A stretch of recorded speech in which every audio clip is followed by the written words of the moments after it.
آج سے صدیوں قبل زیادہ تر انسان شمالی نصف کرہ میں آباد تھے اور زمین کے بیشتر ممالک اور براعظم بھی شمالی نصف کرہ میں ہی واقع تھے۔ یہ وہ وقت تھا جب یورپی محققین کو جنوبی نصف کرہ کی حقیقت کا کوئی علم نہیں تھا۔ انٹارکٹیکا، آسٹریلیا اور نیوزی لینڈ ابھی تک دریافت ہی نہیں ہوئے تھے، اور اس دور میں یہ خیال کیا جاتا تھا کہ زمین کے شمالی نصف کرہ میں زیادہ بوجھ ہونے کی وجہ سے زمین کا توازن متاثر ہو سکتا ہے اور شاید زمین پلٹ بھی جائے۔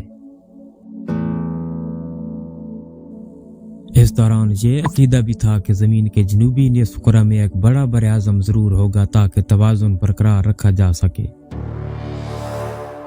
یہ عقیدہ جو سائنسی طور پر غلط تھا اتنا مقبول ہوا کہ یورپی محققین نے جنوبی نصف کرہ میں ایک خیالی براعظم کو ٹیرا آسٹریلیس انکوگنیتا کا نام دیا، جس کا مطلب تھا نامعلوم جنوبی زمین۔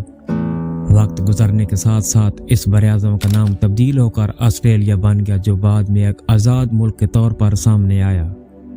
آسٹریلیا کی دریافت ایک الگ کہانی ہے۔ یہ براعظم صدیوں تک دنیا سے الگ تھلگ رہا، یہاں تک کہ برطانوی مہمجو کیپٹن جیمز کوک نے اس زمین کا مشاہدہ کیا۔ جیمز کوک کو ٹیرا آسٹریلیس انکوگنیتا کی تلاش میں نہیں بھیجا گیا تھا۔ جون 1769 میں سورج اور زمین کے درمیان وینس کے گزرنے کا واقعہ رونما ہونے والا تھا۔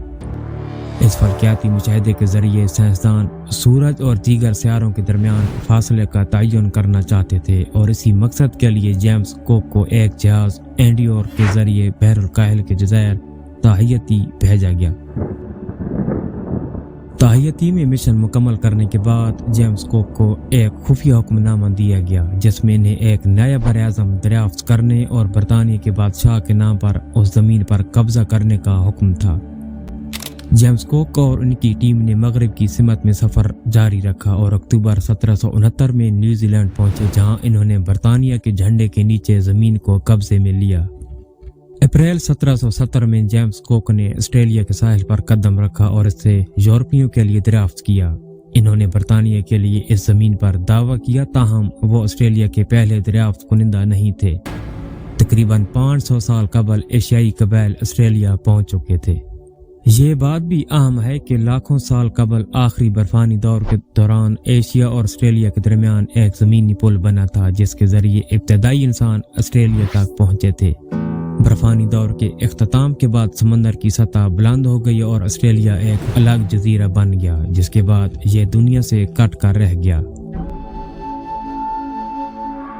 کیپٹن جیمز کوک کے بعد برطانیہ نے آسٹریلیا کو اپنی کالونی بنا لیا، ابتدا میں جہاں مجرموں کو بھیجا گیا، لیکن 1851 میں سونے کی کانوں کی دریافت نے لوگوں کی تعداد بڑھا دی۔ بعد ازاں آسٹریلیا میں زراعت اور بھیڑوں کی افزائش کا کاروبار بھی ترقی کرنے لگا۔ اس کے ساتھ ساتھ برطانوی نو آبادیات نے مقامی قبائل کو تیار کیا، جنہیں آج ایبورجینز کہا جاتا ہے۔ بیماریوں اور جدید ہتھیاروں کی وجہ سے ان کی آبادی میں کمی واقع ہوئی۔ حالیہ برسوں میں آسٹریلیا کی حکومت نے ان قبائل سے معافی بھی مانگی ہے۔ آسٹریلیا نے اپنی مکمل آزادی 3 مارچ 1986 کو حاصل کی، جبکہ 1 جنوری 1901 کو 6 ریاستوں نے وفاقی اتحاد قائم کیا تھا۔ آسٹریلیا کا قومی جانور کینگرو ہے، جو ہمیشہ آگے بڑھنے کی علامت ہے، جو پیچھے نہیں ہٹ سکتا۔ یہ کینگرو آسٹریلیا کی ترقی اور اس کے آگے بڑھنے کے عزم کی نمائندگی کرتا ہے۔